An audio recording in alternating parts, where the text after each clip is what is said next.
A graphic novel, a TV show. Well, it's not TV, it's HBO. And will this thing succeed? And by how much, man? And some might cheer and some might scoff because it's Damon Lindelof. But either way, we're off to watch some Watchmen. Watching Watchmen, talking Watchmen, analyzing Watchmen, and maybe arguing over Watchmen. Watch out, boy. She'll chew you up. He's a watch eater, and you're listening to Watchmen Watch. I'm Alex. I'm Justin. And I'm Pete. And we are very excited. We have a very embarrassed right now guest on the show by my terrible intro. But thank you very much for being here. He is a writer for New York Mag and Vulture, one of the good friends of our live show as well, Comic Book Club, Abe Riesman. Thank you so much for being here. Oh, thank you for having me. I'm not embarrassed. I love listening to your intros. You're very good at them. Thank you very much. What a compliment. That's great. So we're excited to have you here. We're going to talk about a lot of stuff on this podcast because there's a very busy week for Watchmen ancillary stuff. And this is the bonus episode for episode 3, going just out in the Watchmen Watch feed. There was the new Watchmen podcast. There's Watchmen record. There's new Petey-pedia. You know how much I love that Petey-pedia, right, Pete? Sure. Great. Thank you for your enthusiastic response. Stop saying record, you old man. It's a record. What am I supposed to call it? It's an LP. It's a vinyl. LP? Yeah. LP is the thing. An LP or an album. Oh, Record is an entirely appropriate thing to call it, I would say, if it's on vinyl. Thank you very much, Abe. This is why we had a guest this episode. Yeah, this is what you're doing, Zalb. You want someone on your side because you're sick and tired of getting beat up. Yeah, you keep bringing in outsiders who agree with you. Slowly going to work you guys out of the show. Now, Abe, here's the main thing that I wanted to talk with you about to start off here. You put out a huge article right before Watchmen, the show, premiered, where you did a very extensive interview with Damon Lindelof, the showrunner for the show. But your conversation with him actually started much earlier, around the time that he started even thinking about doing the show. And it all seemed to come off of an article you had done being pretty critical about DC deciding to sequelize Watchmen in what we now know as Doomsday Clock. How did that come about? How did that happen? What was that initial contact or phone call like? It's funny, writing about geekdom and comics and the intersection between those that sort of assortment of genres and mediums. It sometimes leads you to be doing feature coverage, but then you also get to do some commentary here and there on the side. And because there's just not enough people to go around to have one dedicated comics critic and one dedicated comics features writer. So I'd done a lot of stuff. And one thing that I did was be a little critical once about the potential for Doomsday Clock, although we didn't know it was going to be called Doomsday Clock at the time, to go wrong. I thought there was a chance that it could be a misfire. And I sort of tossed this column out into the void. You go, maybe someone will read it, who knows. And I didn't get this massive response for it, but I did get an email from a coworker, and the email said, "Do you want to get in touch with Damon Lindelof because he'd like to speak to you?" Now, I had no idea what this was in reference to. Wow. There was no mention of the column. It was just Damon Lindelof would like to speak to you. And I figured, Principal wants to see you. I get why no. So it was. I thought I'll talk to anybody. I'll interview anybody. It's good to be in the know. So we had a phone conversation. I can't get into detail about every aspect of it, but yes, what I'm at liberty to say is that he had been approached about it because he's written about this elsewhere. But he had been approached 3 times allegedly about doing this show, and the first 2 times he'd said no. He says. And then on the third time, he thought, well, maybe I could turn it into something.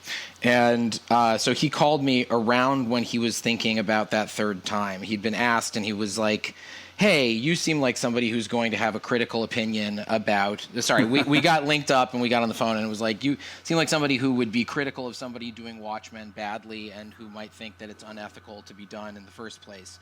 And I wanted to bounce my ideas off of you for this project that might happen. So I'm rambling, but basically we had then, over the course of the next few years, a slight correspondence. This was not like I was consulting on the show or anything, but... You're his muse. I am You're not his muse. You are his muse. I am in no way his muse. But You're our muse. Oh, thank you. That's so sweet. That's the nicest thing anyone's ever said to me. We've always said that. So we kept a light correspondence. I didn't know what was going on in the show. I just saw the promos like everybody else did, and I told him, we had that conversation. He'd bounced some ideas off of me, and this is sort of an unconventional arrangement, but it's like, I don't know, it seemed reasonably ethical. I'll let the readers be the judge. But I said, in exchange for that conversation, you should let me have a big interview. And he said his exact quote was, "A Lindelof always pays his debts." And so we ended up having a long conversation in his Santa Monica office about a week before the show premiered. And so the debt was repaid. And that's awesome. You're kind to say it was a huge article. It was nice to see it get a little bit of pickup, but It was good. It was a good conversation. I think it came out well in the end. Sorry, I'm not being as articulate as I'd like to be about it, but let me ask you: when he first pitched it to you, were you like, that's a shit idea"? I don't want to And then he worked on it and came back and re-pitched it to you. No, it wasn't quite that. I don't want to get into the details of the conversation. No, sure. That's fine. But it was an interesting and productive phone call, and he, whatever you think about the ethics of making Watchmen, he's somebody who's undeniably put a lot of thought into every single aspect of him doing the project and then how the project has been executed. So that's pretty cool, though. That you were in that interesting position. Yeah, it was interesting. You pitched him the idea for the big blue dildo? Yes, that was. Hey, I think that was Lila Biak's idea. She was tweeting about that. The person who co-wrote the episode. Yeah. There are a couple of. You were like, listen, how much blue cock is going to be in this show? That was something. I need more blue cock. Absolutely. If you're going to do Watchmen and it doesn't have that ding dong, then really, is it Watchmen? Yeah. It's funny you mentioned that. This is jumping ahead to the episode a little bit, and I do want to get back to the interview and just your general thoughts about the show. But yes, it was the co-writer of the episode, and Damon Lindelof has done a couple of interviews about that, where he said, it was her. She came up with the idea. Everybody sort of laughed in the room, and then she kept pushing it.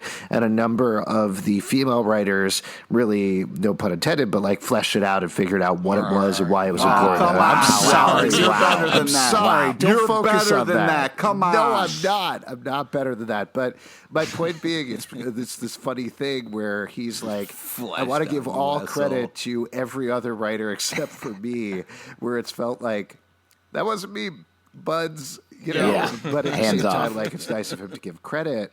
And to that end, I mean, this is something that came out of that interview you gave that I did think was interesting when I was reading through it.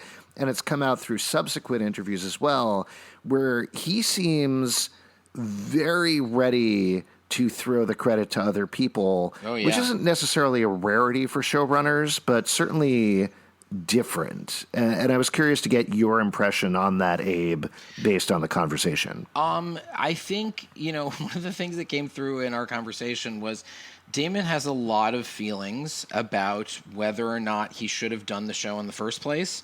And I think, if he is to be believed, he does not feel proud of the show, not on a craft level, but just because he feels like maybe I shouldn't have made the show in the first place because of all these creator rights issues, which I'm sure you've already gotten into. So I think there's part of him that is feeling really willing to give other people credit because he just sort of feels so awkward being the guy who's associated with the show, and people sort of might boil it down to just being him. And I think it's a combination of the fact that he really does genuinely value the craft that his collaborators put into the show, but also, maybe this is just speculation, but maybe it eases his conscience a little bit if he's like, other people did it too. Yeah. Well, let's talk about your impressions of the show then, because certainly I know, as you've mentioned and as you've touched on, you're very into artist rights. There's big issues that we have touched on time and again on this podcast in terms of Alan Moore and Dave Gibbons. Stealing is probably the wrong word, but certainly we're taken advantage of in certain ways by DC Comics, and it seems like Dave Gibbons has made his piece of that. But a lot of folks think that Watchmen should never be sequelized, never be continued in any way because of this. My impression is that you fall at least a little bit into that camp, but still have watched the show. Sure, What are your thoughts in that direction? Maybe that's unethical to watch it. I don't know. You get into like the complicated politics of what a journalist's responsibility is. But I will make no apology for sympathizing with workers in labor management disputes. And yes, what happened was not, by at least the story that's out there, was not illegal, but it certainly violated the spirit of the initial agreement. And I don't have all of the facts. I only know what what basically everybody else knows, because I try as I might, I have not interviewed Alan Moore. I have not looked through the Alan Moore records. I don't have access to the whole thing, but I know his version of the story and kind of what is spoken about in comics lore, and it's very upsetting. I at the same time, I feel like I have a responsibility to watch the show because it's something that is very newsworthy, and there's a lot happening, like in the wider world as a result of it. People are really getting influenced by it. So it's a tough question. I wish I had a firm, easy answer to exactly how to engage with this stuff or not engage with it. But I get where the creator rights argument is coming from. We talked about this a little bit on the recap podcast for episode 3, which just went up previously in the feed. And I think, Justin, you and I were not necessarily in disagreement, but certainly went in opposite directions about the episode, because my personal feeling, I think this was the first one where I felt like it's really coalescing. It's really coming into sequelizing Watchmen. You have Laurie Brake coming in. They're talking on the phone potentially to Dr. Manhattan. You have the actual reveal that Jeremy Irons, yes, in fact, is playing Adrian Veidt, and he puts on the Ozymandias costume. And as thrilling as it is to see these characters again, there was certainly a part of me that felt like, I don't know. I was so happy with Angela Abar and what was going on in Tulsa, and that they were just sort of skimming the surface, that it felt like it started to get too close, even as Jean Smart was fantastic in the entire episode. She was so well good. done. So good. Yeah. No, but I hear what you're saying. Sorry, did you have more you wanted to say, or No. I'm just No, it's fine. No, I get it. There were moments when specific references would be made, or it would get a little close to being on the nose, and it's hard not to get a little irritated with that. But at the same time, you have to remember that Watchmen has long been about callbacks and intertextual references, so having those with juxtaposition, and blah blah blah. So it can be a little distracting, but at the same time, it's sort of, I feel like, of a piece with what the show is trying to do. And anything that gives me more Jean Smart is just always going to be something I'm not going to be too upset about. She's just the bomb. So good. I mean, that was my feeling. The show's Watchmen. Like, they can't just dance around it the whole time. Otherwise, it's a different show. And the way they just weaved in so many of the characters without having to see Night Owl and everybody just here I am gray now, or whatever the 30-year change is.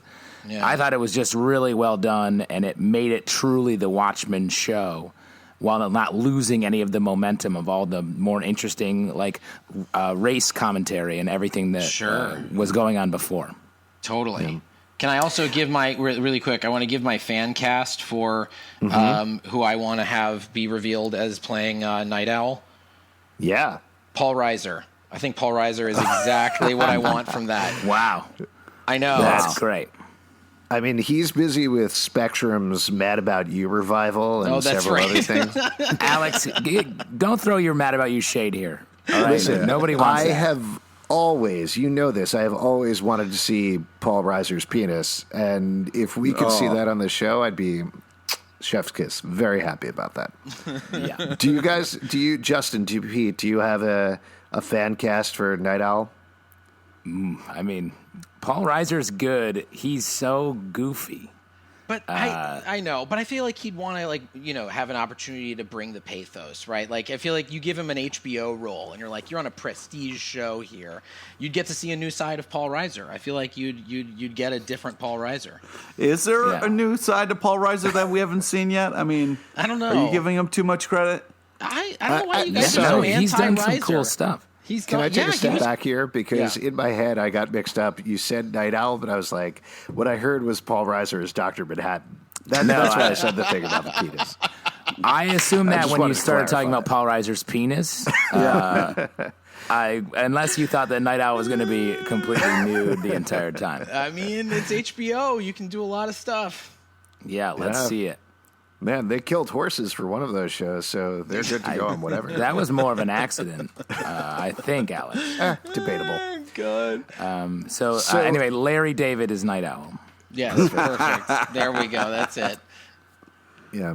There's a lot of other things to talk about in the world of Watchmen this week, so I do want to jump into them. The first one, this seems, talking about artist rights, this seems like a huge infringement on our intellectual property. It seems like there's another Watchmen podcast being done by HBO. Come on. You know, you hate to see it. You really hate to see it. They'll be hearing from your lawyers. So this is the official Watchmen podcast, debuted after Sunday night's episode. It's hosted by Craig Mazin, who is the creator of Chernobyl on HBO and did a Chernobyl podcast that was pretty fantastic. Why did they wait till 3 episodes in to then release a Watchmen official podcast? This is what I'm saying. You got to do 13 episodes before you get to the show. That's the I think what happened is they gave us. They gave us a chance, and then you guys filmed one without me, and then they're like, well, we got to have another podcast, you know. Oh, wow. So Craig Mazin is the P of his own podcast. So the way that they're releasing them, they're doing them every 3 episodes. So I believe there's going to be 3 episodes of the podcast, and it's just Craig Mazin and Damon Lindelof sitting down and having a conversation. I will say, I do want to talk about some things for the podcast. First of all, it's a very good conversation, so I do highly recommend checking it out. But it does feel like are you telling people to stop listening to our podcast? No, and then go listen to some other podcast right now? Pete. I got to say, Pete, there is room for multiple podcasts in the world. It's like your grandmother always said, 2 ears, 2 podcasts. Wow. Anyway, my point being, just to be waiting for until episode 3 thing, this, even though it's an hour-long conversation, it does feel like they get through 3 episodes as well as the entire setup for the show. So it's a lot that they're covering, and they're skipping through it very quickly.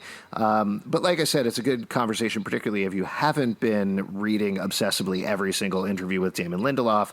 But the things that I thought were particularly interesting, one of them, they did talk about, which we touched on a little bit earlier, the reveals of characters. And he was saying the whole Adrian Veidt reveal, Damon Lindelof was pretty honest about the fact that he feels like they actually may have made a slight mistake being so cagey about it. Yeah. Because his idea there was to not have people worrying too much about, oh, this is Adrian Veidt, what does that mean? Yeah. Until the 3rd episode.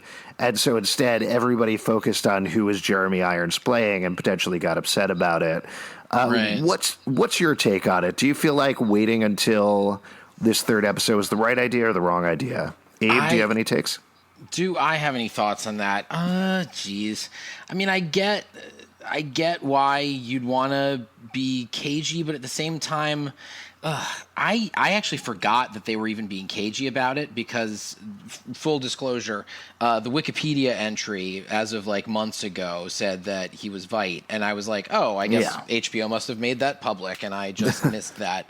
And so I felt like it worked kind of just fine I knew who he was going in because of that, and it worked fine for me. But like, I get why you might want to be cagey, but I don't think it really ultimately hurts to have people like. Maybe I misunderstood your question. I'm sorry. Did I answer your question, or did I misunderstand? I think you answered the question. Yeah. Pete, I'm curious to hear from you because you were absent for the last episode. How did you feel about the Adrian Veidt of it all? I thought it was pretty clear. I mean, we after the first episode, we were talking about the possibility that he was Adrian Veidt, and he was kind of being that douchebag the whole time, so I wasn't like, oh my god. I was like, okay, great, yeah, great. Right. We got that out of the way. Let's roll, And I feel like it was cool because we got a lot of that in this episode. So I wasn't like mad. I was kind of like, okay, listen, 3 episodes in, here we're going to put some more chess pieces on the board. Now we can all play, type of thing. Right. I mean, for me, I don't know why they were so cagey. Is it to set up this episode 3 reveal where he's wearing the outfit? Because it's so embarrassing, and it's like it takes him out of being a hero, that it's better that we know, and he makes this big, I'm Ozymandias, and it's like, yeah, dude, I know, it doesn't fit anymore. Yeah, it to me, this was sort of reading between the lines of the interview, but it felt like sort of, I was about to say a leftover, but like it's something from his previous days of building puzzle buck stuff with Lost and The Leftovers and everything else, where he is in this mode, and I think that's how he set it up. But it worked for me. I didn't personally have a problem with it, but I do understand how there was so much razor focus on Jeremy Irons and who he was playing just because they wouldn't tell us. Right. Do you think when he's writing, he gets stressed, he's like, I don't know, put a hatch. Let's have a hatch there. There'll be a hatch. It'll be fine. That's fine. We'll solve it later. There's smoke somewhere. Don't even worry about it. 2 other notes that I'll mention that I thought were interesting. One, in terms of the Veidt thing, he's talked about this before, and we've talked about this in the podcast before, but this is done in 1 season, and he re-emphasized, without spoiling anything, that everything will tie up, everything will be explained, including the Veidt sections, where he listed several things in there, including like the honey cake with the candles and where he is and what's going on. And that it will ultimately tie up with the main narrative, which, Justin, is something you and I were speculating on the last episode. Oh, yeah. Where he was very specific about, these aren't separate stories that are happening. It's not 2 trains running in parallel. They are eventually going to converge, which I thought was kind of neat. And then the other last thing that he mentioned that I was kind of surprised about was when they were coming up with the structure of the season, he specifically said that the Laurie Blake Angela Abar thing partially came about because in the writer's room, while they were taking a break, they were watching Killing Eve and thought, interesting. You know what? You can have these 2 women who are combating in this way, and it still works as a TV show, which isn't too shocking, but that it was. That sort of explains a little bit more of why that relationship is set up this way in this episode, which I thought was kind of fascinating. Interesting. Sorry, but in case you don't watch every fucking TV show ever, what the fuck do you mean when Killing Eve? And there was like, Killing Eve. Wow, Pete. Wow, jeez. How do you fill your time? Yeah. So Killing Eve is a show on BBC America. You don't have to tell me about the show, just what specifically about that show was there are two very like competent, in one case lethal, like female characters who are kind of going head to head throughout the whole series, and it has a similar energy to the Angela Laurie stuff. Okay, cool. Yeah, it's a very cat and mouse thing going on as well. Right, that too. Yeah. I thought that was interesting. Again, that's another podcast, so if you do have 2 ears, check it out, 1 in each ear. The other thing, speaking of things to listen to, there was also a Watchmen record that was released today. The first one, this is Trent Reznor and Atticus Ross's... Stop saying fucking record. I don't know why this is a problem for you. You are like 80 years old, Pete. Jesus Christ. Does it remind you of your own impending mortality? Is that what's happening? Yeah. Were you a roadie, or what? Do you work in a record store? You talk like you're this jaded music industry rep. They're not Pete's records, like- man. Pete's It's like, vinyl sorry. circles. They're circles. That's what they're called. Sound Pete's like, circles. the only thing I listen to is Zunes, and that's it. The thing that's neat about this, they're building all this alternate universe stuff in the show, but outside of the show as well, which is very typical Damon Lindelof for his shows. But this is Trent Reznor and Atticus Ross. They're going to release 3 volumes. This first one is called On the Outside, The Book of Rorschach, and it's supposed to be an album by the Sons of the Pale Horse that is I don't know what you call a sequel band or whatever it is to Pale Horse, the band who's playing at Madison Square Garden the night the squid explodes in Watchmen, the graphic novel, which is pretty neat. They have all this fake liner notes on there about how they built it around Rorschach's journals, and then when you actually take out the record and play it, it's the tracks, the beginning tracks off of the first 3 episodes of the show. But it's a very cool thing. And if I didn't listen to anything except Zunes, I'd definitely check it out. The other ancillary thing. Wait, Alex, did you have the record? Do you have it? No, I don't have the record. I just saw pictures of it online and grasped my screen to try to grab it, but it didn't happen. That's just as good. Yeah, I think so. Last thing, we've talked a lot about a Petey-pedia. This is their version. God bless. Petey-pedia.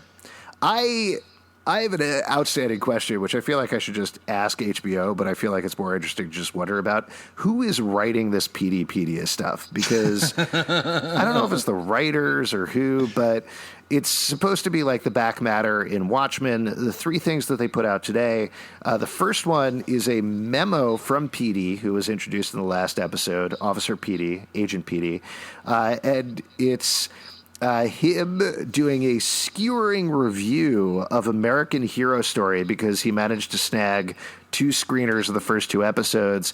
And it's very metatextual, him talking about, I don't know why they needed to do this. Why did they need to dramatize this? You don't really need to delve into this stuff. And I was like, all right, buddy, I get it. I get what you're doing. Don't you think it's Lindelof? It has to be Lindelof writing that? You think so? That's what based on like everything he said about the show and then reading that, I was like, this is like another version of him being like, did I do the right thing? I don't know. Let's put a hatch there. I don't know.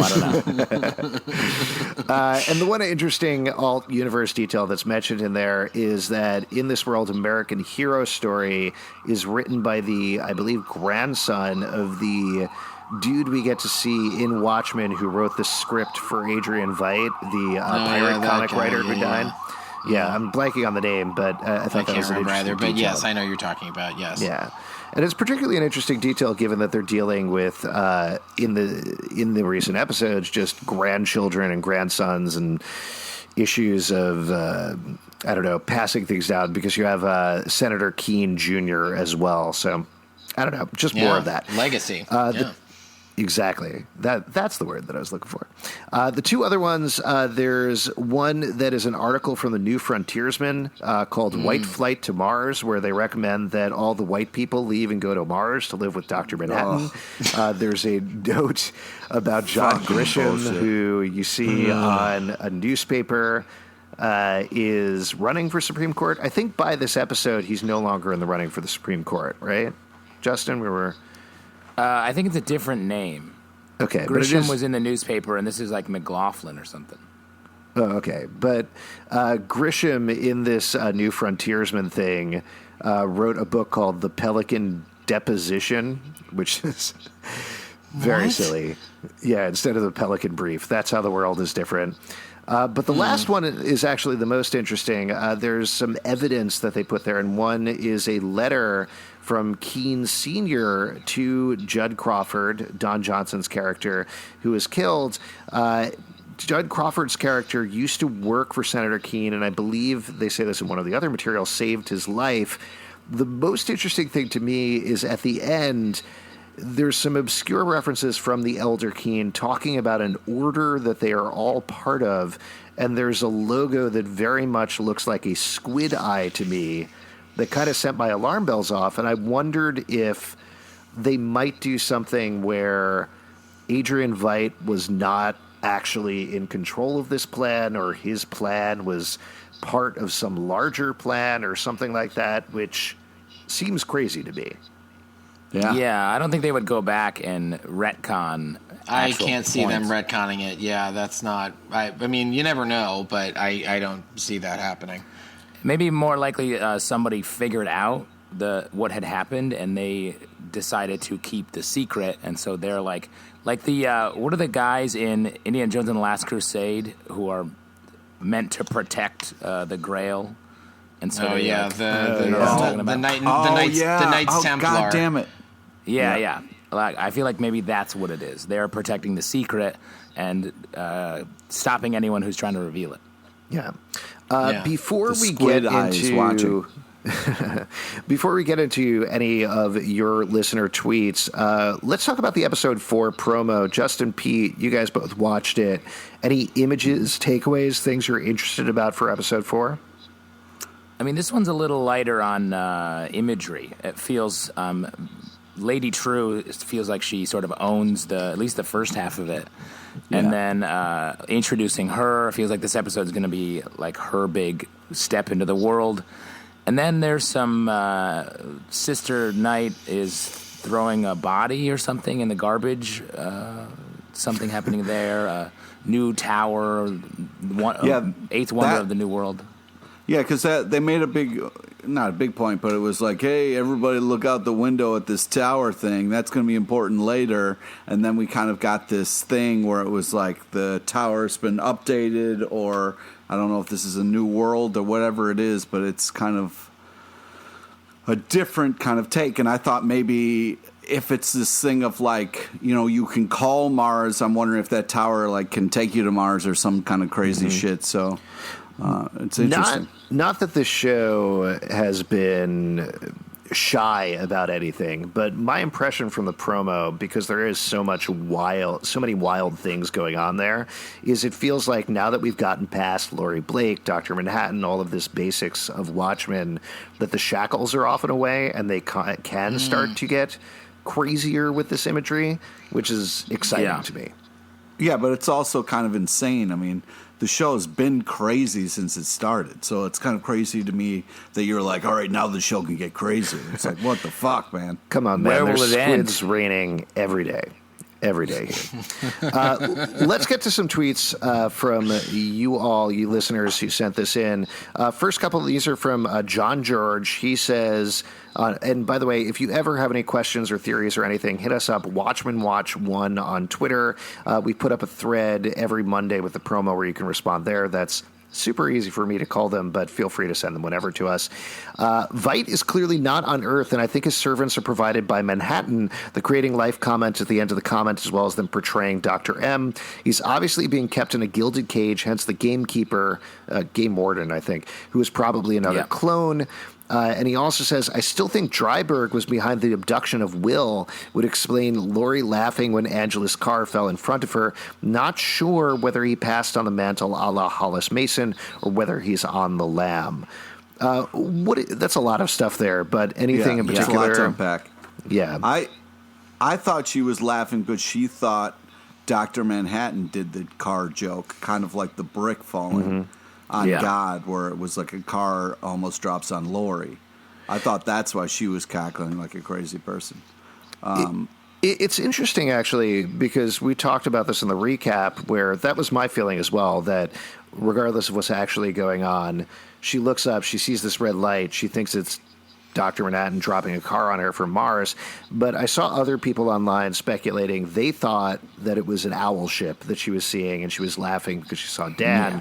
And I think that's kind of an interesting split in terms of what we know of the two main romantic relationships in Laurie's life, other than Agent Petey, of course. But isn't Dan in jail? Yeah, that's what they said. He was in jail.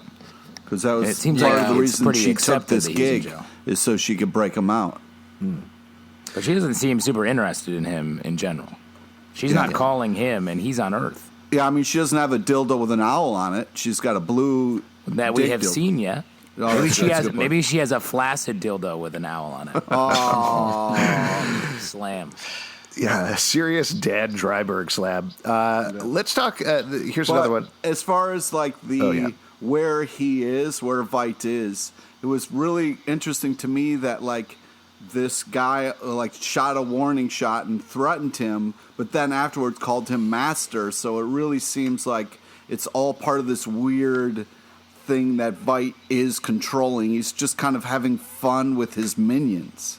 Like, it doesn't really seem like that they really have any power over him because he can do whatever the fuck he wants. Well, let me jump ahead to another one, which this is somebody had a theory about this. This is Mike Benecke says, the unseen game warden Rorschach resurrected by Dr. Manhattan to keep an eye on Veidt, who is imprisoned on Mars. Do you think this is something that I mean, we've already crossed several lines with the show. I can already tell Abe by your groaning over there. They're not going to bring Rorschach back, right? Me? I mean, who knows? But I would highly doubt that. I don't know. What do I know? I shouldn't predict, but it doesn't sound like it wouldn't be my first guess. Let me put it that way. Yeah. All right. And he was originally all pitched back. the idea for the show, so he would know. Yeah, right. That's true. Well, what do you think? I mean, they're not going to bring Rorschach back, right? I feel like that is something that is done. He is dead. He's gone. Bring the comedian back. Yeah, I mean, if they're going to start retconning shit like that, I mean, that's just going to be... I think people would fucking really be upset. Yeah, what if the overall plan is to bring Rorschach back to life, show him to the 7th Cavalry, and he'd be like, you're a bunch of fucking idiots. And that's the end of the show. Yeah. I mean, I think he's the 7th Cavalry is the resurrection of Rorschach, and I think he's remixing the all the Watchmen characters, and so I don't think we'll ever get them back in a 1-to-1 situation. Yeah. This is from Daniel Cabral. He says, first, dear God, if that's what Laurie needs to remind her of Dr. Manhattan, then good for him. I thought she took out a Dyson to clean up the place. Second, clearly her relationship with Dan, a.k.a. Night Owl, ended as soon as it began. Her love for Dr. Manhattan is still very strong.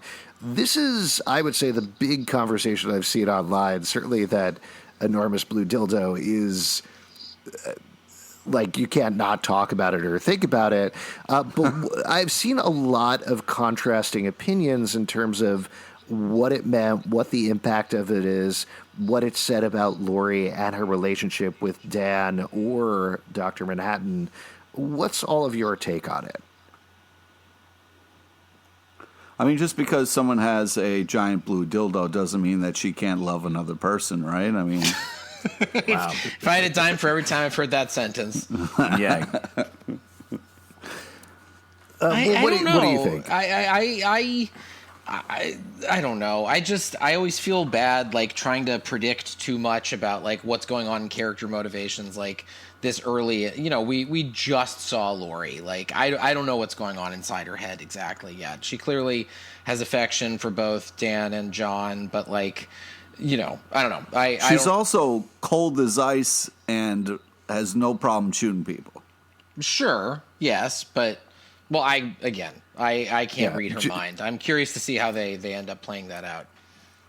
I mean, the dildo is sort of the flashy version, but I think when she's talking to Dr. Manhattan on the Mars phone, and she actually starts crying and feels genuinely like lost without him, and I think that's more indicative of her actual feelings, and I think, the relationship with Dan feels more like a flash in the pan. Except for the fact that she is keeping an owl in a cage, and it certainly seems like when Keene Jr. comes up to her and wants her to go to Tulsa, the thing that ultimately convinces her to go down there is the fact that she can get potentially Dan out of prison.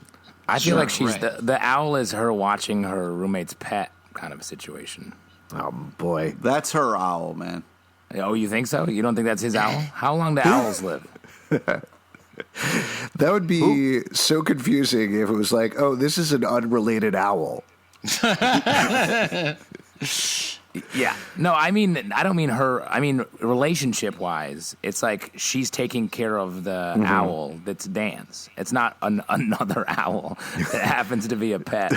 Honestly, I hope Laurie doesn't have a roommate at this point in her life. Yeah, that would be kind of crazy if there was just a regular guy in the middle of that scene who goes like, "Sorry, I just need to get some cereal real quick." Hey, you guys want some ramen? I actually made a double batch of ramen if you want some. It's not FBI agent doesn't pay a lot, you guys. I was really hoping the show was going to just kind of derail into a who's on first bit for a while, and I was a little disappointed it didn't go on longer. Oh, yeah. The director's cut. Real quick, just a couple of more Twitter questions. This is from Tracy Todd. Do you think Agent Petey is going to take up the mantle of a costume hero? And do you think Laurie will eventually attempt to break out Jan Dryberg the way she and Dryberg helped Rorschach escape from the prison in the 80s? What do you think about that? Is Petey going to suit up, and are they going to break out Dan Dryberg from prison? I feel like Petey's already maybe suiting up. Like that whole mask joke he did on the plane was kind of, I mean, why do that if you're not going to have him suit up? Well, he did though. After they slept together, he was wearing the mask. Yeah. So that was the payoff of that. I mean, if he's going to be any hero, it feels he's very Night Owl-y, like really reverent of the past, like sort of a little geeky about everything. Yeah, she's got a type, and she is definitely going for it. But I feel like as far as like her, getting back out there and suiting up, it doesn't seem like it. I feel like, closed that part of her life. Yeah, well, what about Dan Dryberg, though? I've seen a lot of people speculating about when we're going to see Night Owl. Personally, I'm of the opinion I don't think we're going to see him at all. Yeah, I don't think so either. I think we see a Night Owl 3. Who's flying the ship, though? Who's flying the Night Owl ship, then? Maybe a new Night Owl. I mean, there's Legacy. That's another thing in the promo for episode 4. And Night Owl already was a Legacy character, so it makes sense there'd be a third, I think. And that's another reason why I don't think she's going to break him out. It's been 30 years. She hasn't made an attempt that we know of to break him out. She is putting vigilantes in jail. Why is she going to rescue this one owl man?